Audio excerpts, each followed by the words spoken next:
मैं हूं पल्लवी नागपाल, जेरत प्रोफेसर, बड़ा गुरुकुल। क्या आप अपने बिजनेस को आगे बढ़ाना चाहते हैं? क्या आप फ्रेंचाइजी लेने की सोच रहे हैं या फ्रेंचाइजर के तौर पर अपनी फ्रेंचाइज देना चाहते हैं? तो फ्रेंचाइजिंग का संपूर्ण ज्ञान आपकी सारी की सारी कंफ्यूजन्स को दूर करने के लिए ही बनाया गया है।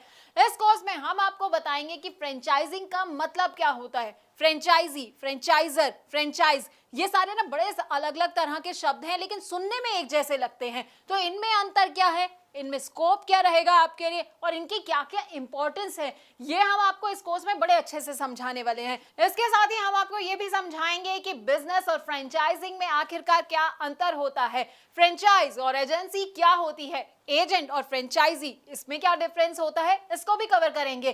फ्रेंचाइज बिजनेस से फ्रेंचाइजी और फ्रेंचाइजर को आखिरकार क्या क्या फायदे होते हैं और उससे जुड़े क्या क्या रिस्क होते हैं। अरे भाई, फायदे जान रहे हैं तो रिस्क के बारे में भी तो जानना बड़ा जरूरी हो जाता है, तो हम आपको ये भी समझाएंगे। अब अलग अलग तरह के ना फ्रेंचाइज मॉडल होते हैं जो कि लोगों को पता नहीं होते हैं, तो आपके लिए कौन सा मॉडल सही रहने वाला है, फोको, फोफो, कोको, कोफो, अब इन सब के बारे में भी हम आपको बताएंगे। हम इनके फायदे तो आपको बताएंगे, साथ ही साथ ना इनके नुकसान भी आपको बताएंगे। अब सही फ्रेंचाइज बिजनेस चूज करते वक्त किन किन बातों का आपको ख्याल रखना चाहिए और फ्रेंचाइज बिजनेस से जुड़े कौन कौन से लीगल इश्यूज होते हैं, इसकी पूरी जानकारी भी हम आपको देंगे।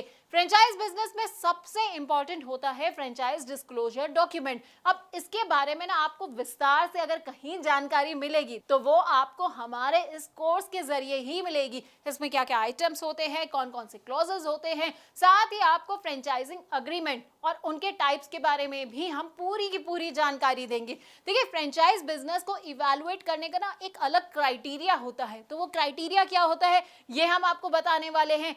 इसके अलावा ट्रेनिंग कैसे दी जाती है अपने फ्रेंचाइजी को, तो हम आपको वो भी बताएंगे। डेवलपमेंट ऑफ एसओपी की भी आपको हर डिटेल के बारे में हम आपको अच्छी तरह से समझाने वाले हैं। अब फ्रेंचाइजी और फ्रेंचाइजर के ना फेलियर के भी कई कारण होते हैं। अब देखिए, आपने बिजनेस तो ले लिया, फ्रेंचाइजी आप बन गए हैं, लेकिन आपको समझ नहीं आया कि भाई मैं फेल कहाँ हो गया। तो फेलियर क्यों हो सकता है, किस किस वजह से हो सकता है, क्या क्या कारण हो सकते हैं फेलियर के, ये भी हम आपको समझाएंगे। तो 20 वीडियोस के अंदर ना आपको हम फ्रेंचाइजी फ्रेंचाइजर से जुड़ी हर बात को बताने वाले हैं।